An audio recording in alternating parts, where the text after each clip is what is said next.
Inkulumo kaNdunankulu wesifundazwe impumalanga uRefile Thweni Tsipane ibilindelwe ngabomvu kwazi sebeze ziningi izingqinamba ezikhungethe lesifundazwe. uTsipane uthi labo abaziphilisa ngokudayisa amalahle ngeke bavalelwe ngaphandle njengoba nabo beyingxenye yomnotho wesifundazwe. We are exploring plans to diversify our local economies to reduce dependency on coal, reskilling and upskilling the most vulnerable in the labor force, and supporting small businesses and cooperatives.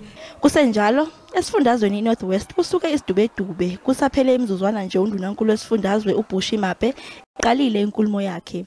Iqembu le-EFF belikhomba uNdunankulu ngenjumbane lithi akaxolise ngakusho eParliament ngeledlule ngesikhathi ethi ayikho imigodi emgwaqeni.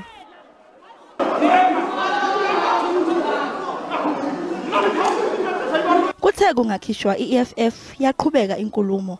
uMape uthe isamba sika 13 billion wamarandi sibekele ukulungisa imigaqo yesifundazwe.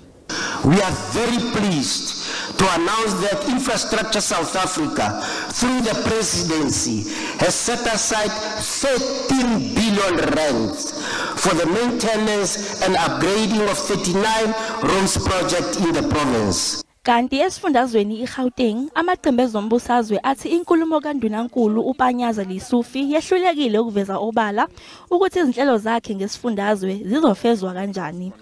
Eziphendulela uLisufi uthe amaqembu aphikisayo ande kakhulu ngemlomo kunokuqhamuka namasu angaletha inqubekela phambili esifundazweni. If we can implement our commitments, Gauteng can be saved from the vultures that think they can win 2024 elections and turn our precious province to be like metro municipalities that they've destroyed.